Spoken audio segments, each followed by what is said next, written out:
Hello friends, welcome to my channel. In this video, we will talk about the drop statement in SQL. So the first statement is the drop database statement is used to drop an existing database. Here is the syntax, drop database name. The second statement is the drop table statement is used to drop an existing table from the database. Syntax, drop table name. Let's go ahead on it for the drop statement. So the third statement is drop function statement is used to drop an existing function from the database. Here is the syntax, drop function name. And the fourth statement is the drop procedure statement is used to drop an existing procedure from the database. Drop procedure name. So let's quickly see how we can do it in SQL Server. Let's select the database and click on new query.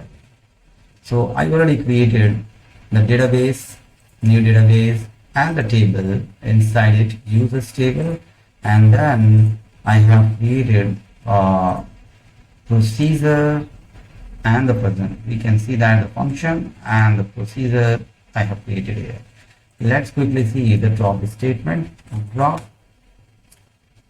then database and the database name. Let's test.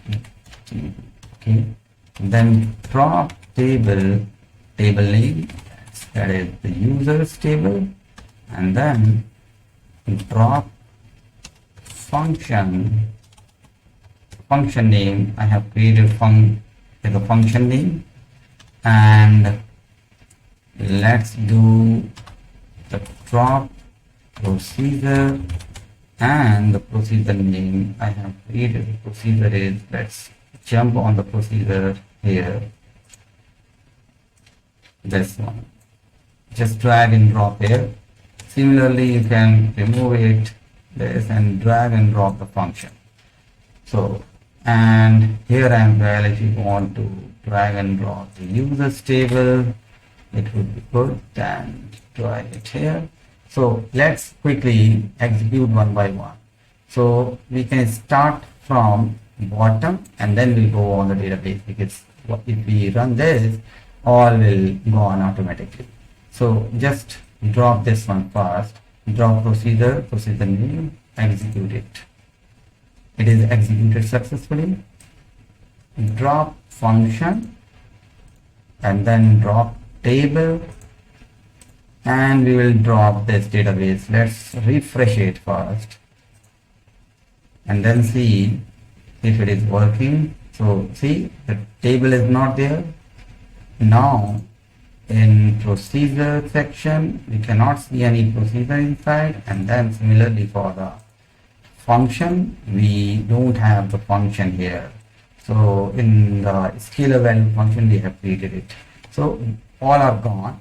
So now we need to see how we can drop the database.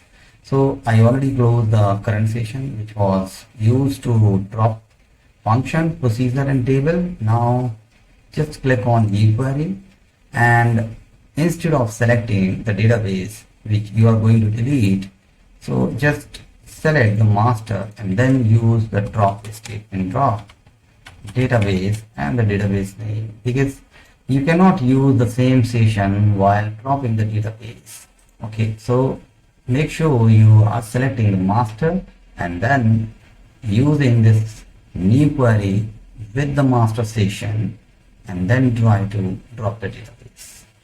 Execute it.